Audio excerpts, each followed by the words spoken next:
పోలవరం మీరే అడిగితే ఇచ్చామని, పోలవరంలోనూ అలాగే 2014 రేట్లు ఇస్తామని, ఎందుకంటే పూర్తి మెజారిటీతో ఉన్నారు వాళ్ళు. ఈవేళ మీరేం చెప్తే జరుగుతుంది.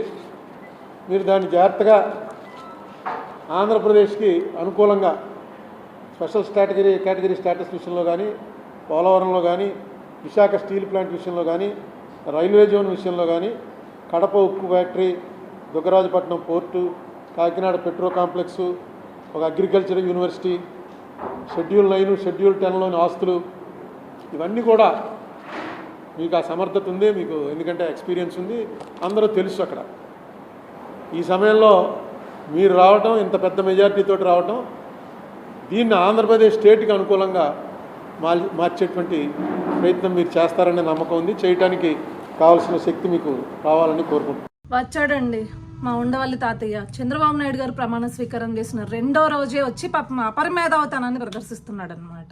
2014 నుంచి 19 వరకు ఈ అపరమేధావతనం మేము చూసాం తాతయ్య. ఇంకొద్దు ఏం 2019 నుంచి 2024 వరకు అడిగిపోయింది ఆ మేధావతనం. గొంతు ఎందుకు మోగపోయింది? ఆ మార్గదర్శిను ఇంకొకటను దాన్ని పట్టుకుని ఏడ్చావు. కానీ అప్పట్లో 2014లో మద్యం బాటిల్ను చూపించి ఇది ఇంతకే తయారైద్ది, మీ దగ్గరికి వచ్చేటప్పుడు ఎంత అవుతుందో తెలుసా అని చెప్పేసి ప్రెస్ మీట్ల మీద ప్రెస్ మీట్లు పెట్టి ఊదరగొట్టావు.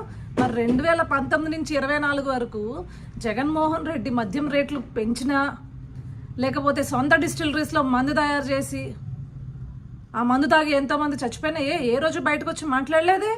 ల్యాండ్ టైటిలింగ్ యాక్ట్ మీద మాట్లాడలేదే? లేకపోతే జగన్మోహన్ రెడ్డి దోచేసిన పథకాల గురించి మాట్లాడలేదే? సంక్షేమం పేరుతో చేసిన మోసాల గురించి ఏ రోజు బయటకు వచ్చి మాట్లాడలేదు కదా. అంటే ఇప్పుడు చంద్రబాబు నాయుడు గారు నీలాంటి వ్యధవల్ని భరిస్తారు కాబట్టి ఇప్పుడు మాత్రం ఎగేసుకుని ముందుకొచ్చి నీ ఉచిత సలహాలు ఇవ్వడానికి సిద్ధపడిపోయావు. చూడు చంద్రబాబు నాయుడు గారు మంచితనం అది. 2019 నుంచి 2024 వరకు మాట్లాడితే జగన్మోహన్ రెడ్డిని తాట తీస్తాడని మూసుకుని కూర్చున్నాం అనమాట. బాబు అపరమేధావి ఉండవల్లి అరుణ్ కుమార్, నీలాంటోడి ఉచిత సలహాలు మాకు అక్కర్లేదు. చంద్రబాబు నాయుడు గారు నీతో చెప్పించుకునే స్థాయిలో ఆయన లేదు. నువ్వు అంత చెప్పేటోడివి కాదు.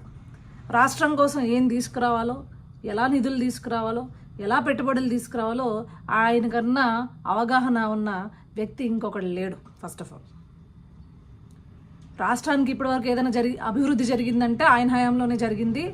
మళ్ళీ అభివృద్ధి జరిగినా, సంక్షేమం జరిగినా ఆయన హయాంలోనే జరుగుతుంది. సో నువ్వో ప్రెస్ మీట్ల ముందుకు వచ్చి ఎదవా ఉచిత సలహాలు ఇచ్చావనుకో, మేము కూడా ఇలానే మళ్ళీ తిరిగి 2019 నుంచి 2024 వరకు ఏం పీకావు, ఏమయ్యాయి నీ ఉచిత సలహాలు అపరమేధావ్ గారు అని చెప్పేసి అడగాల్సి వస్తుంది అన్నమాట. సరేనా? గుర్తుపెట్టుకో.